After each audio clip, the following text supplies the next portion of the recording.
या भारतवर्षावर सत्तेचा प्रवाह सर्वप्रथम प्रवाहित करणारे बोधिसत्व महाकारुणिक तथागत भगवान गौतम बुद्ध, संतांचे संत कबीर, संत तुकोबाराय, संत रविदास या भारतभूमीवर रयतेचा राज्याला ज्यांनी सर्वप्रथम प्रवाहात आणलं ते रयतेचे राजे छत्रपती शिवाजी महाराज, माँसाहेब जिजाऊ आणि रयतेच्या राजाची विस्मरणात गेलेली समाधी सर्वप्रथम काढलेले क्रांतिबा ज्योतिबा फुले, ज्यांनी या भारतावर शिक्षणावर असलेली बंदी सर्वप्रथम उठवली ते महात्मा ज्योतिबा फुले. आणि त्यांच्यासोबत हातात हात घालून खांद्याला खांदा भिडून उभ्या राहिलेल्या आणि तुम्हा आमच्या सगळ्यांच्याच आयडॉल असल्या पाहिजे त्या क्रांती ज्योती माँ सावित्रीबाई फुले, आरक्षणाचे जनक छत्रपती शाहू महाराज आणि या सगळ्यांच्या विचारांना कृतीला संविधानात एक मूल्यवान चौकट बंदिस्त करून देणारे, ज्यांचे आज आपण महापरिनिर्वाण दिवस साजरा करण्यासाठी त्यांना अभिवादन करण्यासाठी उपस्थित झालेलो आहोत, ते विश्वभूषण, भारतरत्न, बोधिसत्व, परमपूज्य डॉक्टर बाबासाहेब आंबेडकर यांच्या स्मृतीला, कार्याला मी त्रिवार अभिवादन करते. आणि माझे जे दोन शब्द मी तुमच्यासमोर प्रस्तुत करणार आहेत, माझ्या अल्पशा बुद्धीने जो काही मी आकलन केलेलं असेल त्याच्या एकूण जीवनचरित्राच्या याच्यातून आपण घेणार आहोत. तर सर्वप्रथम मला इथे निमंत्रित केलं त्याबद्दल दोन शब्द बोलणं मी माझं कर्तव्य समजते, कारण नंतर ते बोलण्याच्या ओघात राहून जातं. खरं तर एकाच ठिकाणी दुसऱ्यांदा वक्ता म्हणून जाणं ही माझ्यावर पडलेल्या जबाबदारीची मला जाणीव करून देते. कारण न्यू इंग्लिश स्कूल जे आहे, न्यू हायस्कूल जे हायस्कूल आहे, त्यांनी त्यांची सामाजिक जबाबदारी प्रचंड ओळखलेली आहे या ठिकाणी असं मला वाटतं. कारण काही ठिकाणी शाळा एक पॅटर्न असतो ठरलेला की फक्त पाठीराखण्याची कामं करायचे, आलेला ठराविक अभ्यासक्रम द्यायचा, सिलेबस संपवायचं आणि स्के करायचं.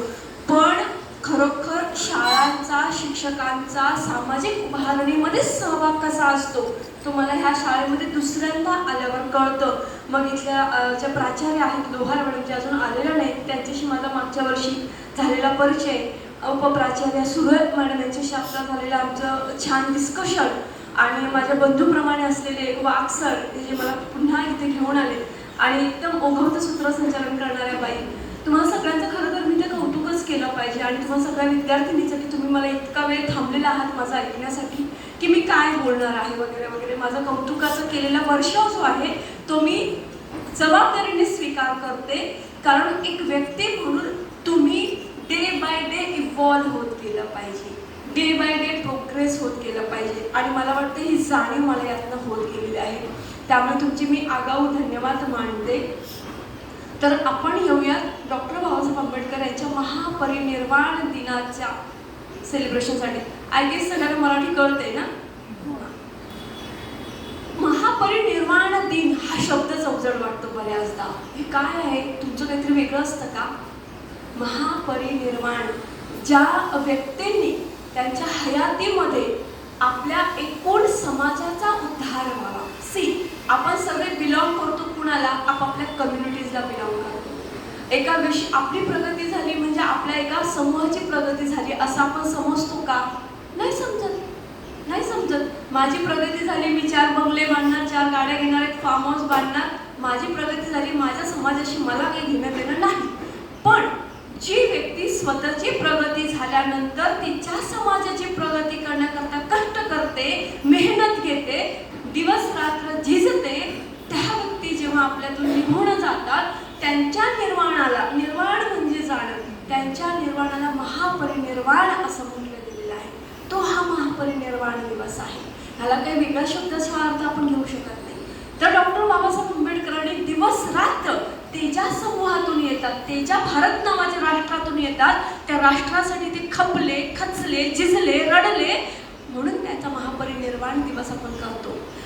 सगळ्यात महत्त्वाचं, आपण कुणाला आयडॉल मानतो? आता ही जी आपण देवपूजा केली आहे का? नाही. आपण कुठल्या देवळात गेलोय का? नाही.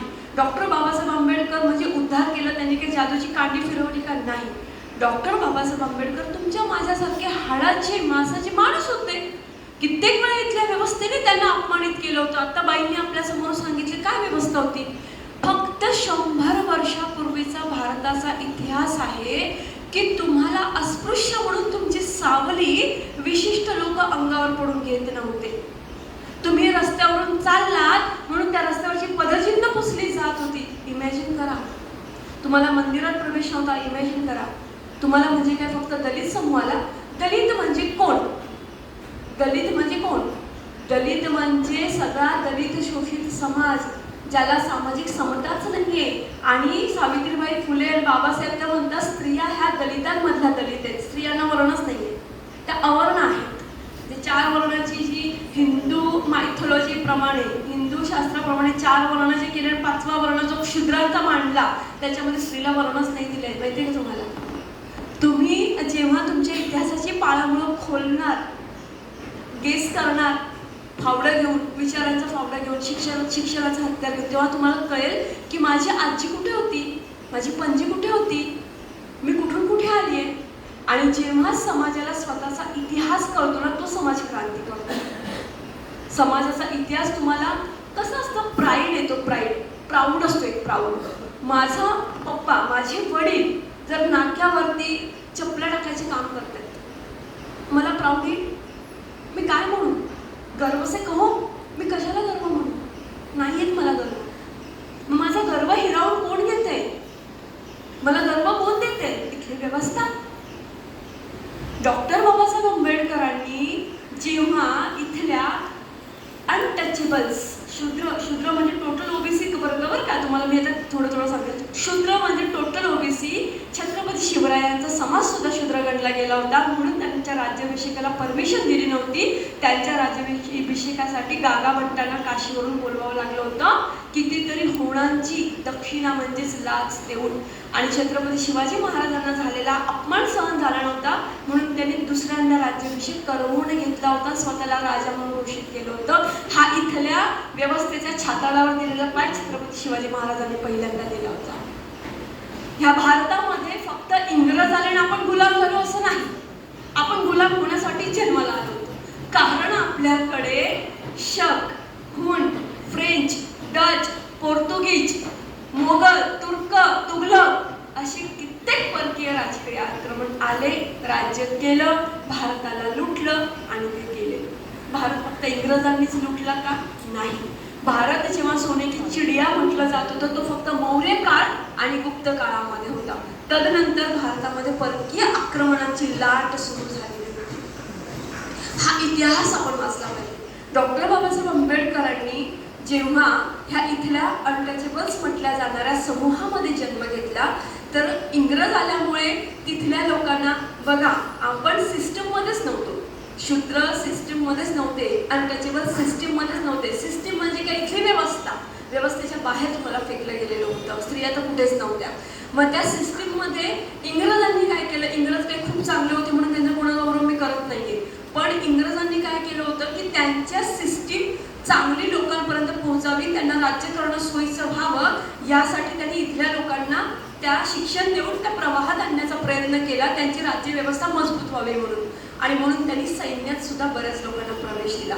आता सैन्यात दलित समाजाला प्रवेश मिळाल्यामुळे काय झालं? वर्षानुवर्ष जो दलित समाज प्रवाहाच्या बाहेर फेकला गेलेला होता, त्याच्याकडे थोडी आर्थिक सधनता आली, थोडासा पैसा आला. काय झालं माहिती का? ह्या भारत व्यवस्थेमधला समाजाचं जो अवमूल्यन झालेलं आहे ना, त्या अवमूल्यनाची जी चतुसूत्री आहे, जो एक जो थॉट आहे, त्याला एक आपण फिलॉसॉफिकल थॉट म्हणूया, तो कोणी दिला होता? महात्मा फुलेंनी दिला होता. विद्येविना मती गेली, मतीविना नीती गेली, नीतीविना विद्या गेले, विद्याविना शूद्र खचले, इतके अनर्थ एका अविद्येने केले. मग इथल्या व्यवस्थेने काय केले? ते शूद्र म्हणजे तुम्ही आम्ही सगळेच. डॉक्टर बाबासाहेब आंबेडकरांचा हू वेअर शूद्राज, शूद्रपूर्वी कोण होते हा ग्रंथ वाचा, आणि नंतर वाचा हू वेअर अनटचेबल्स, अस्पृश्य मूळचे कोण होते. हे 2 ग्रंथ आहेत. हे ग्रंथ म्हणजे संशोधन, भारताच्या एका बाबीवर शस्त्रक्रिया करून केलेलं सत्य बाहेर काढलेलं आहे. मग आपण कुठे आहोत, आपण कुणाला बिलॉंग करतो, हा प्रश्न आपल्याला पडतो. तर बाबासाहेब आंबेडकरांचे वडील सुभेदार रामजी आंबेडकर हे ब्रिटिश सरकारमध्ये सुभेदार होते आणि त्यामुळे आर्थिक स्थैर्य प्राप्त झाल्यानंतर जेव्हा ते म्हणाले की माझ्या मुलाला मी शिक्षित करणार, विचार करा, शिक्षणाची दारं बंद. आता बाईंनी सांगितल्याप्रमाणे तुम्हाला शिक्षण घेणंच मना होतं. अरे तुम्ही शाळा होत्या, शाळा कुणासाठी खोलल्या? महात्मा फुलेंनी सगळ्यांसाठी खोलल्या होत्या ना. पण त्या शाळेमध्ये प्रवेश घेण्याची अनुमती तुम्हाला नव्हती. पण सुभेदार रामजी आंबेडकरांनी डॉक्टर बाबासाहेब आंबेडकरांना म्हणजेच बाळ भीमाला प्रवेश दिला त्या शाळेमध्ये.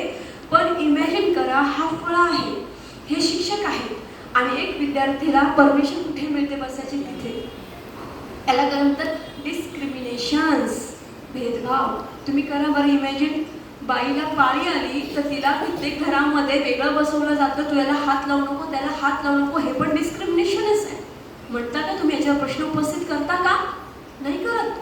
मग त्या 100-150 वर्षापूर्वी डॉक्टर बाबासाहेब आंबेडकरांना शाळेत परमिशन मिळाली, पण त्या जिथे चपला ठेवतात तिथे त्याने बसायचं, शाळा मास्तर जे शिकवेल ते ऐकायचं. एवढं सगळं होऊ नये. बाबासाहेब मुळात तल्लख बुद्धीचे आणि त्यांच्या घरामध्ये कबीर पंथाचं वातावरण होतं. कबीर पंथ म्हणजे विचार करा, उत्तरेकडचा संत, तो संत इथल्या काही घरामध्ये येऊन पोहोचतो आणि इथे कबीरपंथी घराणे होतात. मग काय म्हणतो कबीर? कबीर म्हणतो मोल करो. काय म्हणतो कबीर? तलवारीचं मोल करा आणि जी ज्ञान आहे तिला ज्ञानातच ठेवून द्या. तलवारीचं मोल करू नका, ज्ञानाचं मोल करा आणि ते तलवारीला ज्ञानात ठेवा. हे कबीर सांगतो. मग तो सांगणारा कबीर कोण ऍक्सेप्ट करतो? तो इथला शोषित वंचित समूह ऍक्सेप्ट करतो आणि कबीरपंथी घराणं होतं. मग बाबासाहेबांना प्रश्न पडायचे, त्यांच्या वडिलांना ते विचारायचे की बाबा तुम्ही तर मला शिकवता की आपण सगळे समान आहोत, पण शाळेत तर माझ्यासोबत समानतेची वागणूक होत नाही. मी पाणी प्यायला जातो, मला कोणी पाणी पिऊ देत नाही, मी फळायला मला कोणी हात लावू देत नाही. ह्याला म्हणतात अनटचेबिलिटी. अमेरिकेमध्ये सुद्धा वंशभेद होता, गोरा काळा वंशभेद होता. तिथल्या लोकांनी लढा दिला होता. अब्राहम लिंकननी त्यासाठी स्वतःचं मृत्यू पत्करलं, हौतात्म्य पत्करलं. 1870 मध्ये अमेरिका स्वतंत्र झाली. मैत्रिणींनो तुम्हाला सांगते, पण अमेरिका 1870 मध्ये स्वतंत्र झाली, पण अमेरिकेने काळ्यांना स्वातंत्र्य दिलं नव्हतं. Black is never free less. तर त्यासाठी अब्राहम लिंकनला लढा द्यावा लागला होता आणि अब्राहम लिंकनची गोळीबार हत्या झाली. हा तिथला होता. पण अनटचेबिलिटी, अस्पृश्यता, जातीयता ही भारतामध्ये वेगळ्या प्रमाणावर होती, जी जगात कुठेच नव्हती. म्हणजे एका विशिष्ट समूहाला की त्याचा स्पर्श पण वाईट. व विशिष्ट समूह काय फक्त एकच होता डॉक्टर बाबासाहेब आंबेडकरांचा. SC मध्ये, शेड्यूल कास्टमध्ये जेवढ्या जाती येतात त्या सगळ्या अनटचेबल्स होत्या.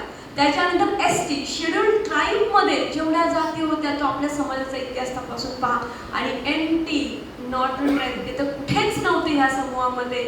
भिल्ल, तंट्या, कोळी, आदिवासी ह्यांना तर समूहातून बाहेर फेकलं गेलं, कारण ते ऍक्सेप्ट नव्हतं केलं त्यांनी. इथली गुलामगिरी ऍक्सेप्ट केली होती. ते लढता लढता लढता लढता ते आदिवासी बनले होते. हा इतिहास आहे इथला. डॉक्टर बाबासाहेब आंबेडकरांचा लढा त्यांच्या शाळेच्या शिक्षणापासून सुरू झाला. बाबासाहेब आंबेडकर जेव्हा आपण वाचतो, गुगलवर सगळी इन्फॉर्मेशन आहे, सगळी इन्फॉर्मेशन एका क्लिकवर आहे. पण आपण काय वाचतो ते ऑथेंटिक आहे का, हे कोणी लिहिलंय का? कारण कसं व्हॉट्सअप युनिव्हर्सिटी, रवीश कुमाराला नाव देतो व्हॉट्सअप युनिव्हर्सिटी, जे माझ्याकडे येते माझ्या व्हॉट्सअपला ते ऑथेंटिक आहे का? Is this true? हे खरं आहे का? हा प्रश्न आपल्याला पडला पाहिजे आणि आपण वाचन केलं पाहिजे.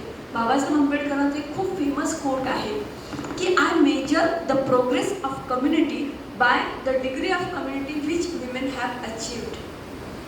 मी एका समाजाची प्रगती त्यावरून मोजतो ज्यावरून त्या समाजाची, स्त्रियांची प्रगती झालेली आहे.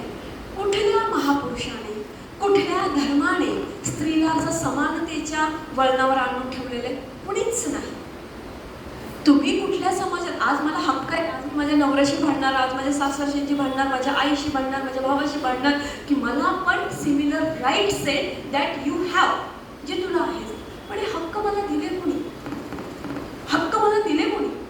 तुम्हाला मी सांगते, संविधान अस्तित्वात येण्यापूर्वीचा जो भारत आहे तिथे आपल्याला डिवोर्सचा हक्क नव्हता.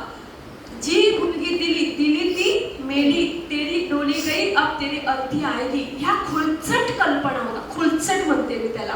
आणि अक्षरशः त्या मुलींचा छळ, त्या मुलींचा अतोनात छळ त्या सासरी व्हायचा. आणि पुरुषांना बहुपत्नीत्वाची ऑलरेडी मंजुरी होती, कारण सिस्टीम उनकी आहे भाई. ही पितृप्रधान पुरुष व्यवस्था आहे, ते स्त्रियांना स्थानच नव्हतं. त्याने मग बायका ठेवाव्यात, त्याने बायका कराव्यात, बाईच्या तोंडातून शब्द निघाला नाही पाहिजे. शब्द निघाला तर तिला बाहेर काढली, आणि बाहेर काढली तर तिने जायचं कुठे? माहेरचे दरवाजे बंद. माहेर सुद्धा पिढ्यानपिढ्याची दारिद्र्य, ती आई कोणाला पोचणार? त्या मुलीला पोचणार का स्वतःच्या मुलाचा संसार सांभाळणार? त्यामुळे मुलीला परतीचे दरवाजे नव्हते. बाबासाहेब आंबेडकरांनी हिंदू कोड बिलसाठी स्वतःच्या कायदेमंत्रीपदाचा राजीनामा दिला.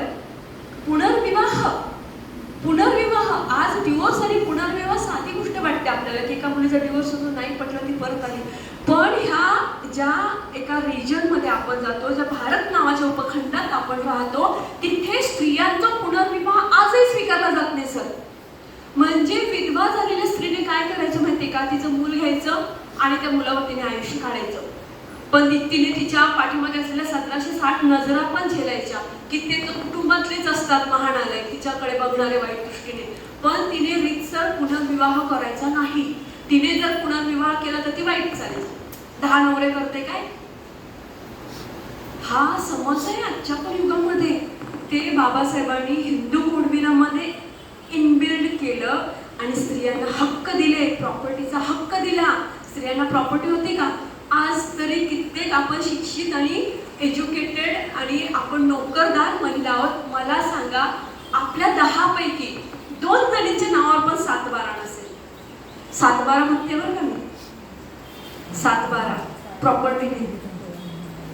ट्रेनमध्ये प्रवास करत होते एकदा, एका कचा भांडतायत एकमेकीशी, माझी जागा तू माझी जागा.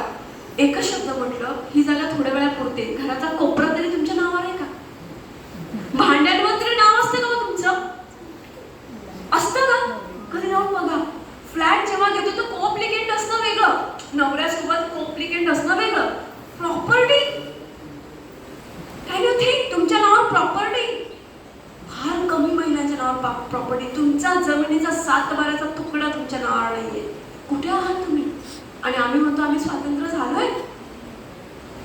आपण थॉट प्रोसेस, आपली थिंकिंग प्रोसेसच बदलत नाहीये. आपल्याला बदलूच दिलं नाही. कारण बदलू का दिलं जात नाही? कारण इथल्या व्यवस्थेतला आपण प्रश्न उपस्थित करू, आणि प्रश्न विचारणारी बाई चालत नाही. काल परवाच मी लिहिलं, फेसबुक पोस्टवर लिहिलं की विवाह संस्था नाकारणारी, विवाह संस्थेतून बाहेर पडणारी स्त्री आईला पण चालत नाही, भावाला पण चालत नाही. आईला वाटतं ते बाहेर पडली म्हणजे आत्ताच माझा संसार माझ्या हातात आला, सासूच्या छळातून मी आत्ताच मोकळी झाली, माझी पोरं आत्ताच माझ्या हातात आले, आणि मी नवरा टाकून कुठे माझ्या घरात येते. हा छुपा संघर्ष असतो. भावाला वाटतं हिचे स्वातंत्र्याचे वारे माझ्या बायकोला लागले तर तिने तिचा संसार सांभाळतो, तो मालकुटा नवरा सांभाळावा तिने. पण तिने स्वतंत्र राहून स्वतःची मतं मांडू नये. आता बाईने माझा उल्लेख सौ केला, कशाला पाहिजे सौ? मग कुमारी करणार, मग गंगा भागीरथी करणार, कशाला पाहिजे हा डिस्क्रिमिनेशन?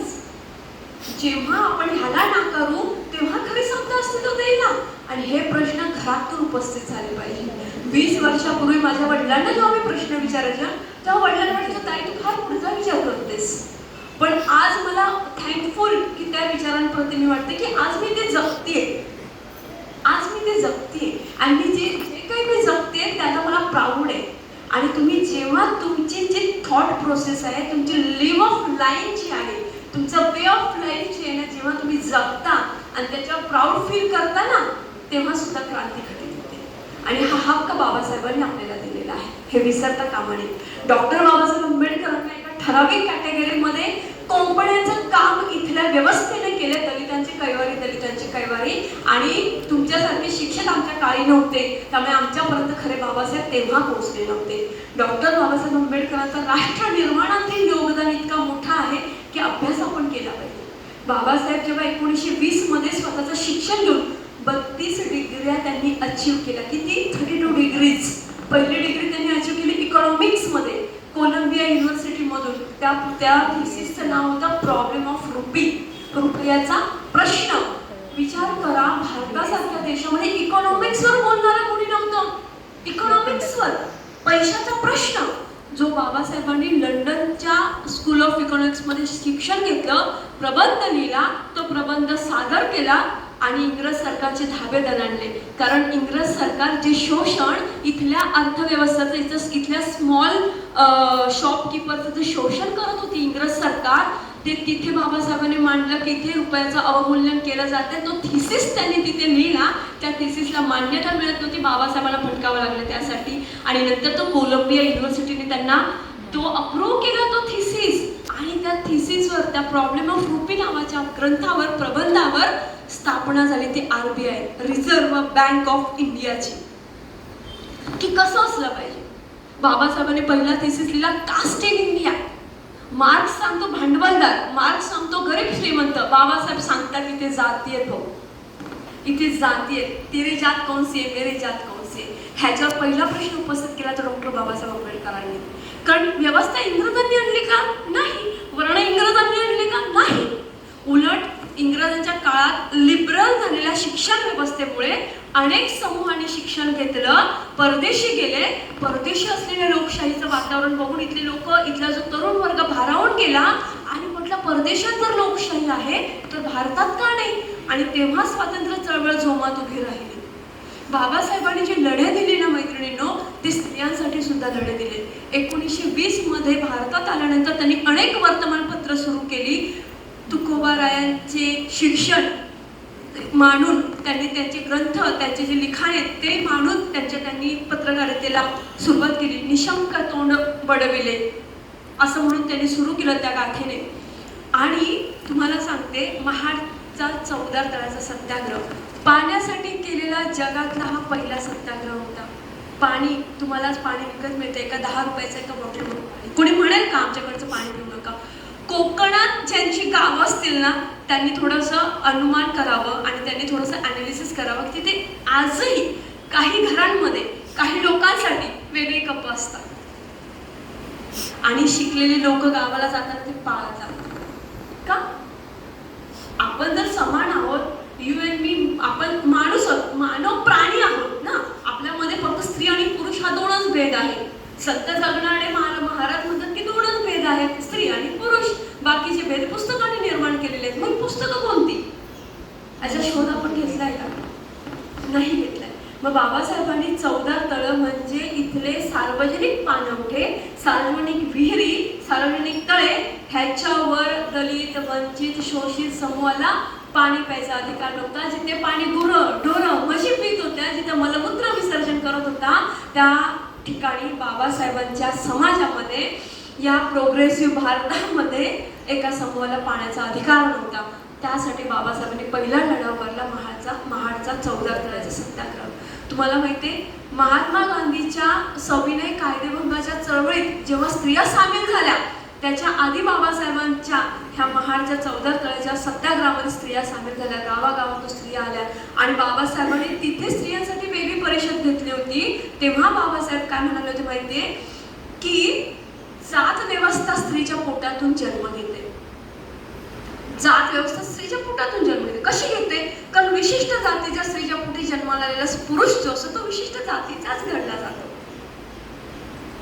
हे खूप मोठं ॲनालिटिकल विधान बाबासाहेबांनी केलं आणि तिथे आलेल्या स्त्रियांना सांगितलं की तुम्ही स्वप्न बघा, तुमच्या पोटी जन्माला आलेला मुलगा कलेक्टर झाला पाहिजे. तुम्ही स्वप्न बघा, तुमच्या पोटी जन्माला आलेला मुलगा IAS ऑफिसर झाला पाहिजे. बघतो का आपण स्वप्न? आड्यात असेल तर पोहऱ्यात येतं. ह्या स्वराज्याचं स्वप्न माँसाहेब जिजाऊ साहेबांनी बघितलं नसतं ना, तर हे स्वराज्य अस्तित्वात आलं नसतं. कोणी भवानी मातेने तलवार दिली म्हणून छत्रपती शिवाजी राजांनी काय स्वराज्य उभं केलं? अजिबात नाही. लखोजी जाधवांची लेक जिजाऊ माँसाहेब, शहाजी राजांची पत्नी, नवऱ्याला सांगते तुम्ही तंजावर सांभाळा, मी आपला जो आपल्याला दिलेला जे आमचं हे आहे, इनामी राज्य आहे, पुणे परगणा, ते मी सांभाळते. आणि योगेशा शुभाला घेऊन त्या पुण्याला येतात. कोणी स्वप्न पाहिलं? कोणी स्वप्न पेरलं स्वतःच्या लेकाच्या डोळ्यात? जिजाऊंनी पेरलं. म्हणून बाबासाहेब जेव्हा महाडच्या 14 तळ्याच्या सत्याग्रह स्त्रियांना उद्देशून म्हणतात की तुम्ही स्वप्न बघा, थिंक बिग. तुम्ही विचारच नाही करणार. तुम्ही एका चौकटीत मला हे हे हे हे करायचं, मी एवढंच करणार आहे. तुमचे जन्माचे दाखलेच जर असे जर आले नसते ना आज, तर आजही आपण स्त्री म्हणून जन्माला आलो होतो हा प्रश्न पडला असता आपल्याला. माझी आई कुठे जन्माला आली मला नाही माहिती. विमलबाई पैठणे कुठे जन्माला आल्या मला नाही माहिती. ती मेल्यावर कळलं हा माझी आई होती, संपली. पण ती कुठून ग्रो अप झाली, तू कुठून बिलॉंग करते हे नाही मला माहिती. मग आज ह्या शिक्षणाने आणि ह्या सगळ्या व्यवस्थेने आपल्याला अधिकार दिला नसता तर मी कुठून बिलॉंग करते, हू ॲम आय, हा प्रश्नच मला पडला नसता. आणि आपल्याला हा प्रश्न पडत नाही. आपण काय करतो, ह्या सिस्टीमने नवीन भूलथापे निर्माण केलेले आहेत, कुठला तरी गर्व निर्माण केलेला आहे, कुठला तरी प्राईड निर्माण केलेला आहे. म्हणा बरं गर्व से कहो हम इंसान है, नाही म्हणते का नाही म्हणत आपण. मला तर कधी कधी वाटतं ना जुन्या सिनेमातले गाणे उचलावेत आणि चौका चौकात जाऊन वाजवावेत. मजहब नहीं सिखाता आपस में बैर रखना, हिंदी है हम वतन है हिंदुस्तान हमारा. कुठे ते गाणे. आणि आज कुठल्या चौकात आणि कुठल्या चौकटीत आपण बंदिस्त केलं जात आहोत, ज्या चौकटी ह्या महापुरुषांनी भेदल्या, फोडल्या, तुरुंग फोडले आपले. आपण तुरुंगात होतो, आपण आजही तुरुंगात आहोत. फोडता येतो का तुरुंग? नाही फोडता येत. जी तुरुंग फोडते ती बाई कोण असते? चिटकी नसते. जी घरात व्यवस्थेला प्रश्न विचारते ती शिल्लक असते. काय शिल्लक बोलते ही? हिला मान सन्मान करता येत नाही. आई बोलते, भाऊ बोलतो, बाप बोलतो. आणि जी ह्या व्यवस्थेला प्रश्न विचारत नाही, व्यवस्था कुठून निर्माण होते? व्यवस्था घरातून निर्माण होते, व्यवस्था कुटुंबातून निर्माण होते आणि मग ती व्यवस्था समाजात येते. डॉक्टर बाबासाहेब आंबेडकरांनी कुटुंबातून समाजातून येणाऱ्या व्यवस्थेचा जो तुरुंग होता तो तुरुंग फोडला आणि तुम्हाला आणि मला सगळ्यांना मोकळं केलंय. फक्त दलितांना मोकळं केलंय का? नाही. इथल्या जटिल भारतामधले जटिल प्रश्न जे 2 वर्ष त्यांनी हा सगळा अभ्यास केला आणि संविधानाची निर्मिती केली. बाबासाहेब आंबेडकरांना जेव्हा सिम्बॉल ऑफ नॉलेज ही पदवी बहाल केली 1922-21च्या काळामध्ये कोलंबिया युनिव्हर्सिटीमध्ये, की brightest student of this university. किती प्राऊड आहे आपल्यासाठी. भारताचा एक सुपुत्र कोलंबिया युनिव्हर्सिटीमध्ये जाऊन सिम्बॉल ऑफ नॉलेज बनतो. तिथे त्यांच्यासाठी वेगळं एक दालन तयार केलं जातं, तिथे त्यांचा फोटो ठेवला जातो, त्यांनी अचीव केलेल्या डिग्र्या ठेवल्या जातात. अभिमानाची गोष्ट आहे. जेव्हा भारतामध्ये स्वातंत्र्यासाठी, समतेसाठी आणि कुठल्याही अन्याय झालेल्या प्रश्नावर आंदोलन करता येतं, ह्या व्यवस्थेला प्रश्न विचारला जातो, तेव्हा संविधान आणि बाबासाहेबांचा फोटो जेव्हा हातात घेतो ना एक कुठली व्यक्ती, मग ती शहाबानू असू दे, मग तू कन्हैयाकुमार असू दे, किंवा मग आणखीन कोणी असू दे, आपले मनोज जरांगे पाटील असू दे, तेव्हा ती ताकद त्या व्यक्तीला त्या संविधानाने मिळते, त्या बाबासाहेब नावाच्या व्यक्तीने मिळते. तर डॉक्टर बाबासाहेब आंबेडकरांनी खूप केलेलं आहे. इव्हन त्यांनी लिहिलेलं जे लिखाण आहे ते जरी आपण वाचलं ना तर ह्या व्यवस्थेमध्ये किती गुलाम तयार करण्याची व्यवस्था होती, जी आजही अव्याहतपणे सुरू आहे. की तुम्हाला प्रश्नच विचारू देत नाही ती व्यवस्था. ती व्यवस्था जर मोडायची असेल ना मैत्रिणींनो, तर तुम्ही वाचलं पाहिजे. तर काय वाचलं पाहिजे? व्हॉट्सअप नाही वाचलं पाहिजे, खरी खुरी पुस्तकं वाचली पाहिजे, लायब्ररीत गेलं पाहिजे. लायब्ररीमध्ये जाऊन त्याचं हे केलं, त्याचं काय म्हणतात त्याला, कन्सेशन काय म्हणतात त्याला, लायब्ररी जॉईन केली पाहिजे. ह्या तुमच्यासारखे इतके सुंदर प्राध्यापक, इतके सुंदर तुम्हाला शिक्षक वृंद अवेलेबल असतात, त्यांचा तुम्हाला उपयोग करून घेतला पाहिजे. कारण तुम्ही ह्या वयामध्ये जे अचीव करता, जे ग्रास्प करता, ते तुमच्या येणाऱ्या, तुम्ही कसं स्वतःला ठेवता, तुम्ही स्वतःला एक स्त्री म्हणून, एक मनुष्य म्हणून कसं बघता, हे सगळं याच्यावर आहे. हे सगळं डिपेंड करतं की तुम्ही शाळेमध्ये कसे ग्रूम झालात, तुम्ही शाळेमध्ये कसे बिल्ड झालात, तुम्हाला कोणते शिक्षक भेटले, तुम्हाला कुठल्या शिक्षकांनी काय कष्ट घेतले तुमच्यापर्यंत पोहोचवण्यासाठी, हे खूप मॅटर करतं. तुम्ही कुठल्या शाळेतून बिलॉंग केलं हे खूप मॅटर करतं. आज मी जेव्हा आमच्या विठ्ठल शिंदे सरांचं नाव घेते, की जर सरांनी माझ्या कॉलेजवयीन काळामध्ये मला चळवळ काय, किंवा खरंच चळवळ तर होती, माझे वडील स्वतः पॅन्थर होते, ते चळवळ काय, पुस्तकं काय मी जर वाचलीच नसते तर मी इथपर्यंत आली नसते. सुरेखा पैठणे काही आली आणि 2 पुस्तकं वाचली तुमच्या समोर बोलते असं नाहीये. तिचं सतत सुरू आहे काय ना काय वाचणं, काय ना काय करणं. तर आपण काय करतो, आपलं लग्न हे आपलं एक टार्गेट असतो. बाईचं टार्गेट काय? शिक्षण घ्यायचं, नोकरी मिळाली तर ठीक आहे, पण नवरा चांगला मिळाला पाहिजे. तो नवरा मिळाला ना की तिच्या छान छान हॉबीज असतात, तिचे छान छान डिग्रीज असतात, तिचे छान छान कला, त्या सगळ्या ती एका बॉक्समध्ये बंद करते, ठेवून. मग ती कोण बनते माहिती? मम्मी.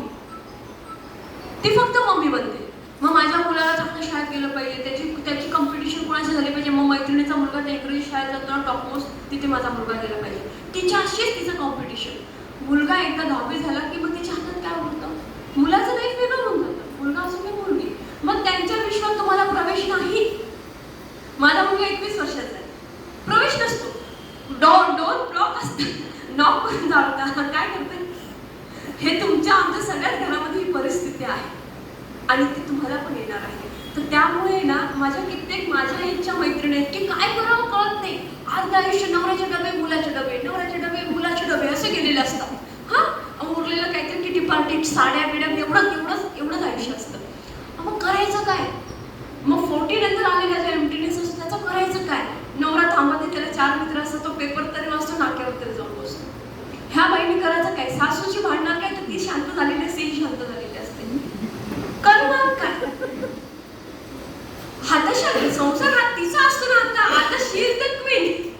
आता तिला बोलणार कोण. मग ते खडखड डबे वाजवायला सुरुवात होतं. मग ती कुठल्या तरी सत्संगात जाते किंवा काहीतरी करतो. अरे पण तू शाळेत असताना भारी होतीस ना, अरे तू कॉलेजमध्ये असताना भारी होतीस ना, तू कुठे गेली. मग ह्या व्यवस्थेने का तुला फक्त प्रोडक्ट केलंय का. ह्या व्यवस्थेने तुला फक्त एक आयडॉल बाई, एक आयडॉल स्त्री, एक आदर्श आई, एक आदर्श गृहिणी सर्टिफिकेट आहे का. आदर्श गृहिणी सर्टिफिकेट कुठं मिळतं, कुठं मिळतं. आणि एखादी तरी त्या क्रायटेरियामधून बाहेर पडली,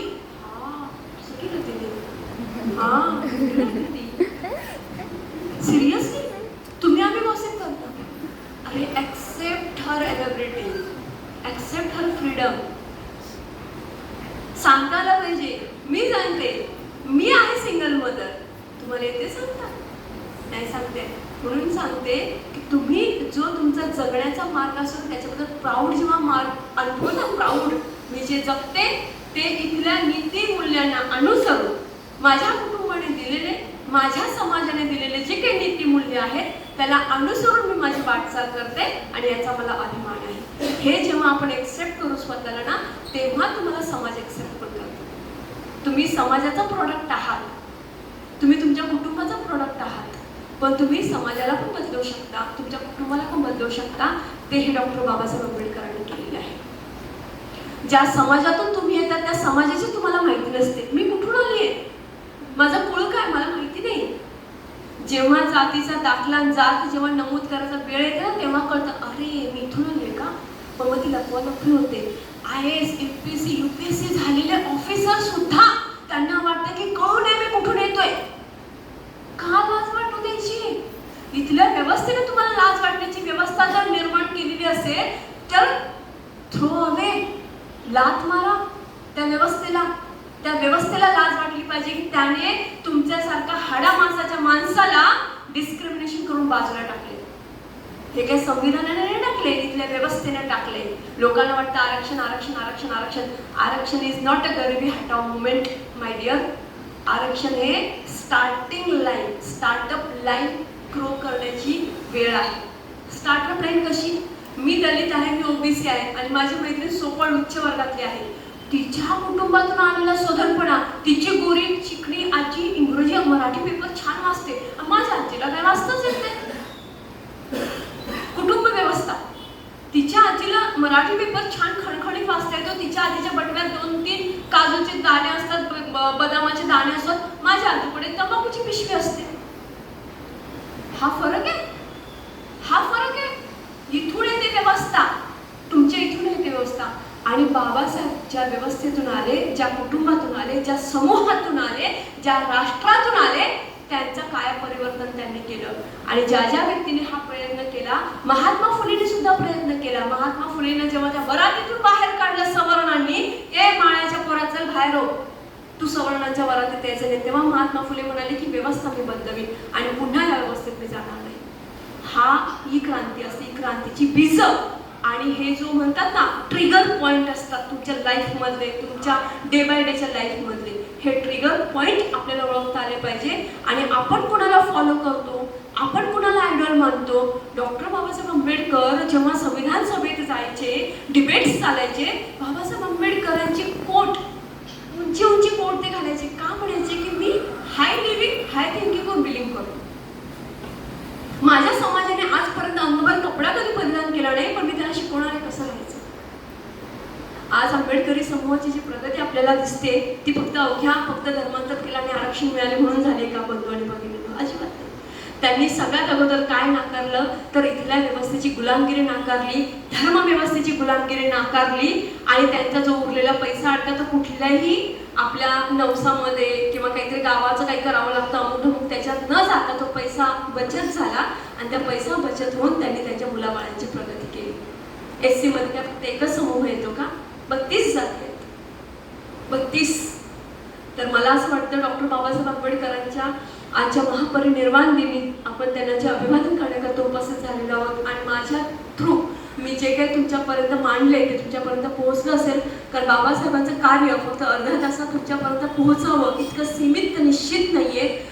खूप कमी आयुष्य त्यांना मिळालं. त्या कमी आयुष्यामध्ये खूप क्रांतिकारक निर्णय त्यांनी केलं. जेव्हा ह्या व्यवस्था स्वातंत्र्य चळवळीसाठी झिजत होत्या तेव्हा बाबासाहेब म्हणे की स्वातंत्र्य आम्हाला मिळेलच पण सामाजिक समता आम्हाला मिळाली पाहिजे. Treat us like a human being. आम्हाला माणसासारखं वागवा. जर एका माणसाला दुसरा माणूस माणसासारखं वागवत नसेल तो धर्म आणि ती व्यवस्था काय कामाची? हे बाबासाहेबांनी ब्रीद वापरलं आणि बाबासाहेब ते ब्रीद जगले, अखंड लढले. इथल्या व्यवस्थेने त्यांना पावलं पावले अपमानित केलं पण बाबासाहेब हारले नाही. 6 डिसेंबर रोजी असंख्य अनुयायी 6 डिसेंबरला जातात. माझी एक मैत्रीण म्हणते तुमचं ते काहीतरी असतं ना. काहीतरी नसतं मैत्रिणी, माझ्या लाडके सखे, काहीतरी नसतं. एका माणसाने ह्या भारत देशातील दलित, शोषित, वंचित स्त्री म्हणून आम्हा सगळ्यांचा उद्धार केला. कसा उद्धार केला? धर्मांतर केलं. ही व्यवस्था आहे. हा धर्म जर तुम्हाला माणूस म्हणून मागवत आहे ना हा धर्म सोडा. आणि या भारतात उत्पन्न झालेला, ह्या भारतात उगम पावलेला आणि ग्लोबली मान्यता असणाऱ्या बुद्धिस्ट धर्मामध्ये आम्हाला परवानगी केली. संविधानाची निर्मिती केली, असंख्य पुस्तकांची निर्मिती केली, 32 डिग्र्या, 3 विषय, कायदा, अर्थशास्त्र, फिलॉसॉफी, राज्यशास्त्र ह्या विषयात त्यांनी डिग्र्या घेतल्या. बाबासाहेबांचं निर्माण झाल्यानंतर त्यांच्या ग्रंथांची संख्या जेव्हा मोजली ना 35,000 पुस्तकांचा वैयक्तिक ग्रंथसंग्रह डॉक्टर बाबासाहेब आंबेडकर यांचा होता. किती? 35,000. आणि लंडनवरून येताना एक बोट बुडते, त्या बोटीमध्ये त्यांची पुस्तकं बुडतात. तर त्या बंदरगाहावर मुंबईच्या पोर्टवर बाबासाहेब ढसाढसा रडले होते. का रडले होते? माझी पुस्तकं बुडाली. 8 वर्षाचा अभ्यासक्रम 2.5 वर्षात तो माणूस संपवतो. हे घेण्यासारखं आहे. आणि मला वाटतं हे सगळे चांगले गुण आणि आपण कुणाला पूजतो, आपण कुणाला आयडॉल मानतो आणि कोणाला फॉलो करतो हे खूप इम्पॉर्टंट असतो. कारण त्याची गुण माहिती असलं पाहिजे. कोणीतरी सांगतात की ती ओ नाव जयभीमवाले. अरे जयभीमवाले असं काय नसतं. जयभीम हा यलगार आहे. जयभीम हा इथल्या शोषित समूह माणसाला क्रांतीची जाणीव करून देणार यलगार आहे. पण आपण सगळे, मी प्रथमतः भारतीय आणि अंतिमतः भारतीय, हे डॉक्टर बाबासाहेब आंबेडकरांचं विधान आहे. बाबासाहेब म्हणाले होते की मला आणि भारताला जर निवडायचं असेल तर मी भारताला निवडेन आणि भारताला आणि इथल्या शोषितांच्या स्वातंत्र्याला जर निवडायचं असेल तर मी इथल्या दलित वंचित शोषितांच्या स्वातंत्र्याला निवडेन असं बाबासाहेब म्हणाले होते. एक कोट घ्यायचं, एक कोट आणि त्याचं अनालिसिस करायचं. काय म्हणले होते बाबासाहेब? मग आपल्यापर्यंत बाबासाहेब का नाही आले? कोणी थांबवलं आपल्यापर्यंत बाबासाहेब येऊन द्यायला? तुमचेच आहेत ना. आह साळुंखे सारखा मोठा माणूस जेव्हा भगवान बुद्धावर पुस्तक लिहितो, सर्वोच्च भूमिपुत्र नावाचा, कधी मिळाला तर जरूर वाचा. आणि त्याच्यामध्ये आह साळुंखे म्हणतात बुद्ध इथला आहे, बुद्ध कोणी परका नाही, बुद्ध इथला भूमिपुत्र आहे. तसं मी बाबासाहेबांच्या बद्दल म्हणते की बाबासाहेब तुमचेच आहेत ना. कोणी थांबवलं तुमच्यापर्यंत येण्यापासून? आज ह्या शाळेने इतका सुंदर उपक्रम केला की पुन्हा माझ्यासारख्या एखाद्या लहानशा कार्यकर्तीला तुमच्या समोर आणलं आणि बाबासाहेब जे काही मला समजलेले आहे ते तुमच्यापर्यंत पोहोचवण्याचा प्रयत्न केला. मला वाटतं साध्या सोप्या सहज शैलीतून तुमच्यापर्यंत पोहोचवलं. काही अवजड शब्द मी वापरलेले नाहीये. कारण यंग जनरेशनशी कनेक्ट करणं ही एक वेगळी टेक्नॉलॉजी आहे. कारण माझ्या घरामध्ये एक यंग जनरेशनचा माणूस आहे. त्यांची भाषा आणि आपल्या भाषेत प्रचंड तफावत आहे. ते फार मॅनेज करावं लागतं बोलताना. त्यामुळे तुम्हाला माहिती आहे का, तुम्ही स्वतःला ग्रो नाही करत, आम्ही स्वतःला तुमच्या पद्धतीने ग्रो करतोय. आम्ही स्वतःला अपडेट करतोय. कारण माहिती का, भीती असते ते अंतर जास्त वाढवू नये. कारण काय होतं की ते काय बोलतात, अरे मम्मी तुला काय कळत नाही, अरे मला सांग तरी मला कळेल ना. मग आम्हाला विद्यार्थी व्हावं लागतं. अच्छा हे काय आहे, अच्छा ते काय आहे, ओके हे का, ठीक आहे चालेल. म्हणजे आधीच्या पिढीने हा फ्लेक्झिबिलिटी नव्हती दाखवली. आम्हाला